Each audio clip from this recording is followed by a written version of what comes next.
Continuamos ahora con más y como habíamos hablado anteriormente, vamos a estar tocando el tema de la educación especial. Para eso nos acompaña la educadora María Barrera, docente de la Escuela Centeno Güell, también la señora Hilda Aguilar, Dirección de Desarrollo Curricular, y Danae Espinosa, directora del Centro de Heredia. Muchas gracias por estar acá con nosotros. Y bueno, vamos a comentar entonces el tema que ha estado suscitando con algunas horas de profesores de educación especial que, bueno, se ha estado diciendo que se está reduciendo estas lecciones, pero por otro lado se habla de que estas lecciones en realidad no deberían estar existiendo en el plan de estudios.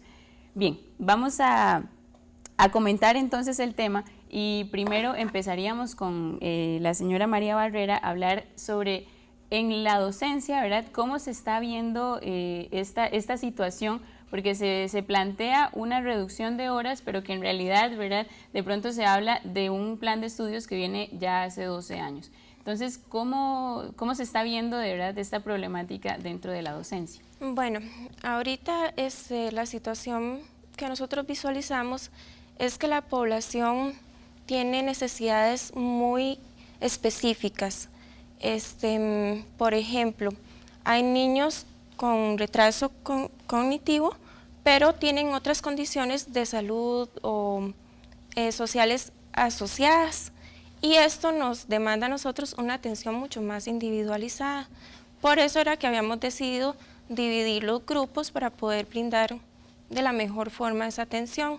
Ahora, para explicar bien esta división de grupos, ¿verdad? Se habla entonces de que hay un límite de alumnos que abarca la docente o el docente, y entonces si pasa de este límite, el grupo se va a dividir. Algo así se está planteando actualmente, ¿cierto? O sea, lo que se está suscitando en estos momentos.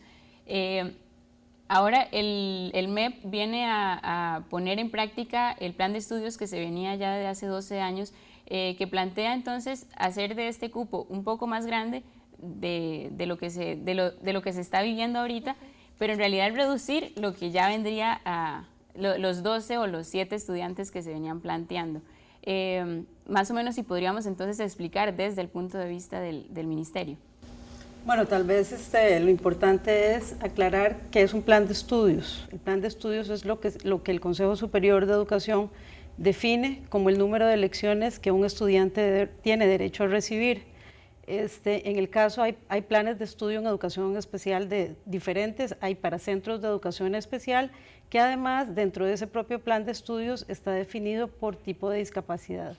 Entonces, algunos planes de estudio están definidos para 32 lecciones, que significa que lo ideal es que un estudiante tenga derecho a recibir la totalidad del plan de estudios, igual que sucede en la educación regular. O sea, ningún papá va a permitir que a su hijo le den menos lecciones de las que tiene derecho. El asunto es que tal vez hubo una mala interpretación de un transitorio que permitía que mientras las escuelas hacían los ajustes, los centros de educación especial hacían el ajuste, se le pagaba un recargo a los docentes para que dividieran el grupo y pudieran atender 2 grupos, lo que significaba una reducción en el número de lecciones para los estudiantes. El ministerio lo que está planteando en este momento es que el estudiante reciba la totalidad de lecciones a las que tiene derecho. Okay. Eso es fundamentalmente que quedó establecido en el plan de estudios del 2000. Ok, ahora ya vamos por ahí. Entonces, por ejemplo, en el Centro de Educación Especial de Heredia, este transitorio que se dio ya hace 2 años, tengo entendido, ¿está funcionando así o se está funcionando de otra forma? De otra forma, porque a la fecha rige el plan de estudios aprobado en el año 2000. En este plan se establece que para la población con retraso mental, los estudiantes de maternal a segundo ciclo tienen que recibir entre 29 y 30 lecciones a la semana.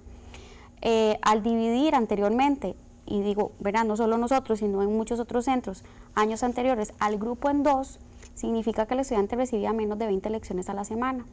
Para este año nos ajustamos a lo que el estudiante debe recibir, y a la fecha el estudiante está recibiendo entre 29 y 30, que es lo que establece el plan de estudios. Esto incrementa, por supuesto, la cantidad de lecciones que recibe el estudiante, lo cual aumenta montones las posibilidades de éxito que va a tener él dentro de su familia, dentro de su contexto, incluso hasta posibilidades de integración. Ahora, esto es lo que se está planteando entonces ahorita, hacer de estas lecciones que no se divida el grupo, sino que más bien sean los mismos estudiantes los que lleven más lecciones. Ahora, sin embargo, si se plantea esto, los estudiantes en el aula van a haber más estudiantes de lo que tal vez antes había.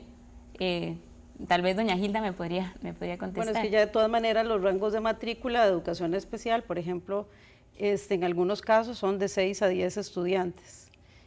Lo que es que creo que se están confundiendo dos cosas, ¿verdad? Una es lo establecido en el plan de estudios, en el número de lecciones, y la otra es que en los últimos 6 años el Ministerio viene haciendo cambios, no solo desde lo administrativo, sino también desde lo técnico, para garantizar una mejor distribución de los estudiantes. Incluso en la primaria y en la secundaria se vienen haciendo cambios en el rango de estudiantes. Y es muy importante que la gente tenga claro que la educación especial no es una cosa fuera del sistema educativo, no es un apéndice o un anexo, es una parte integral del sistema. Claro, ahora, ¿este rango se está ampliando entonces? Realmente lo que se está haciendo es no ampliando el rango como tal. Lo que pasa es que el rango era muy estrecho, entonces el rango era, digamos, si era de 8 a 10 estudiantes, cuando había un estudiante número 11, ya se dividía el grupo. Ahora lo que se está planteando es que haya mayor flexibilidad en el rango. Entonces puede ser que el rango sea de 5 a 12 estudiantes. Entonces el grupo podría ser de 5, de 6, de 7, claro, ¿verdad? Hasta 12. Y si viene un estudiante más, se abre un nuevo grupo. O sea, se contrataría un nuevo docente para atender un nuevo grupo. Ok, ahora, ¿cómo entonces podría llegar a de pronto afectar esto a la docencia, verdad? Porque ya hablaríamos de que esta flexibilidad va a aceptar más estudiantes, ¿verdad? ¿Cómo llega a afectar esto? En realidad, no dudamos que los estudiantes tengan derecho a recibir más lecciones, de hecho estamos de acuerdo con eso, pero nosotros lo que estamos defendiendo son las condiciones en que vamos a trabajar. Sí es muy importante tomar en cuenta la realidad de la población que tenemos en este momento, no la que teníamos hace 12 años cuando se elaboró el plan de estudios, y también es un derecho tener una atención individualizada, también eso es un derecho. Entonces quizás esto es muy importante contemplarlo, porque al haber 10 niños en un aula, la maestra sola, porque muchas veces no cuenta con asistente en un centro de educación especial, no va a poder abastecer la necesidad o adaptar, hacer los apoyos que ese estudiante necesita. Además, en escuelas de educación especial tenemos la población que tiene mayor compromiso, que requiere apoyos generalizados y permanentes, lo que nos demanda a nosotros mucho más trabajo. Obviamente nos imposibilita con 2 manos atender a 10 niños o atender a 8 niños en una jornada más extensa. Si pudiera, de 7:30 a 11:30, como antes se podía dividir, entonces es mucho más fácil para nosotros ahora, individualizar. Tenemos entonces estas dos posiciones, ¿verdad? ¿Cuál sería entonces el punto? Porque de pronto tenemos menos lecciones, pero más especializado, más lecciones, pero más estudiantes, y de pronto se podría decir menos especializado. Tal vez sí, para aclarar un poco, es importante conocer qué es lo que pide el plan de estudios, o sea, qué es lo que se le oferta al estudiante a nivel curricular, cuáles son las áreas que se le van a dar al estudiante. Entonces, por ejemplo, un estudiante de maternal, kinder y preparatoria recibe entre 29 y 30 lecciones a la semana, pero estas lecciones incluyen lo que es la atención individual o el seguimiento individual. O sea, el estudiante no se le deja atender de manera individual si así lo requiere. Entonces el estudiante, porque así lo contempla también el programa de estudios de preescolar del sistema regular. En primero y segundo ciclo también hay contempladas 3 lecciones de atención específica. Entonces el estudiante ya no va a ir 30 lecciones, va a ir 27, porque las otras 3 se va a atender de manera específica a cada estudiante dependiendo de sus características y de lo que vaya a requerir en ese momento. Además hay que incluir que dentro de la malla curricular se oferta al estudiante educación física para primer y segundo ciclo 3 lecciones y educación musical 3 lecciones.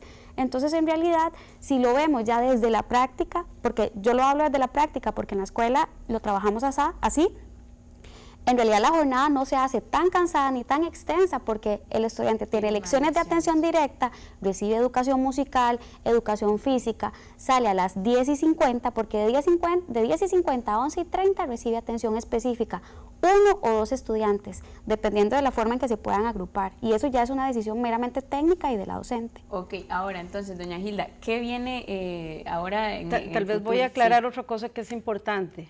en un centro de educación especial como la Centeno, que es uno de los más grandes del país, hay un número muy importante de estudiantes. Entre más estudiantes haya, hay más posibilidades de reducir los rangos de matrícula, ¿verdad? Porque en la medida que haya más grupos, se pueden dividir. Entonces, antes lo que hacía era que el estudiante recibía menos lecciones, pero ahora, si yo tengo 9 estudiantes, lo que me da la oportunidad es ahí sí, de dividir el grupo, de hacer 2 grupos, pero con el plan de estudios completo. Entonces, si yo tengo 9 estudiantes, ¿de cuánto van a quedar los grupos? O si tengo uno de 10, significa que uno queda de 5 y otro de 5. Ahora, se presenta, no sé si puede también ser un problema, lo que es infraestructura. Existe, porque si se va a hacer otros grupos, existe también la Claro, capacidad. O sea, ahí yo creo que sí es muy importante la capacidad de gestión de los centros. Han tenido 10 años para gestionar posibilidades, ¿verdad? Y la otra es lo mismo que en un centro educativo regular. Un centro educativo regular no le dice a sus estudiantes no vengan porque no hay cupo. O sea, la gente gestiona posibilidades, en algunos lugares han alternado, hay centros de educación especial que han alternado, ¿verdad? Hay otros que están buscando posibilidades y la idea es que los centros, o sea, eso tenían 10 años para hacerlo. Claro. Ahora, ya para ir cerrando, ¿verdad? Si tal vez nos puede terminar de decir el punto de vista de docencia, doña María. Bueno, me parece muy bien que hayan 3 lecciones de atención específica, pero las otras 27 lecciones estaría todo el grupo completo, lo que es la mayoría sin atención individualizada. La infraestructura es un impedimento, alternar no es una opción porque de 7:30 a 11:30 quiere decir que el otro grupo entraría a las 12 y estaría saliendo tipo 3 de la tarde. Por ejemplo, en invierno, los estudiantes por condiciones de salud como asma no podrían asistir, la asistencia bajaría un montón porque se enfermarían.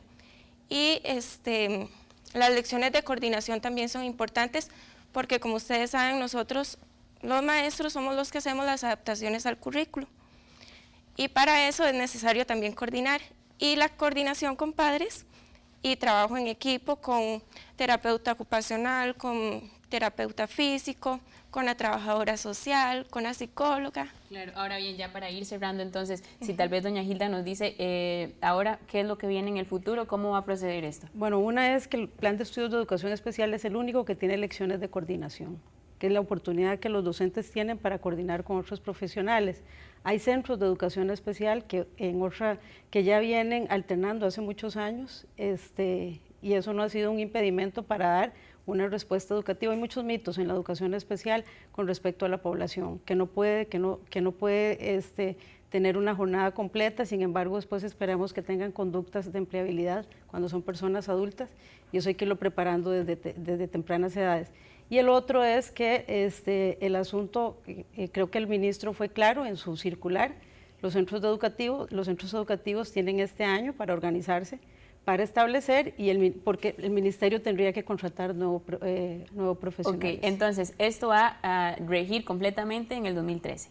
Sí, o sea, ya viene rigiendo desde años anteriores, incluso en aulas integradas, desde hace más de 2 años que empezó, igual, y viene rigiendo. Bien, bueno, muchísimas gracias por haber estado con nosotros acá. Vamos a seguir dándole cobertura, ¿verdad?, a este tema. Gracias por haber estado con nosotros. Vamos a un corte y ya volvemos con más.